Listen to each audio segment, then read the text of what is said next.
Hello everyone, সবাই কেমন আছেন? তো আজকে যাব কক্সবাজার হিমছড়ি ঝর্ণা দেখতে। যারা যারা আমার সাথে কক্সবাজার হিমছড়ি ঝর্ণা দেখতে চান আমার সাথেই থাকুন। তো গাড়িতে উঠলাম, গাড়িতে চলে গেলাম হিমছড়ি ঝর্ণায়।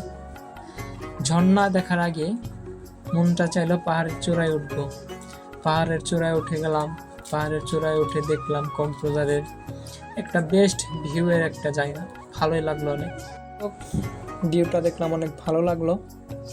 কিছু কথা মনে পড়লো। জীবনে টাকা পয়সা অনেক কামাইতে পারবো, কিন্তু ঘোরার মতো পরিস্থিতি থাকবে না। তো দেখুন হিমছড়ি ঝর্ণা দেখতে ছোট হলেও বাট সুন্দর আছে। যাই হোক, ভালো থাকবেন সবাই। আল্লাহ হাফেজ।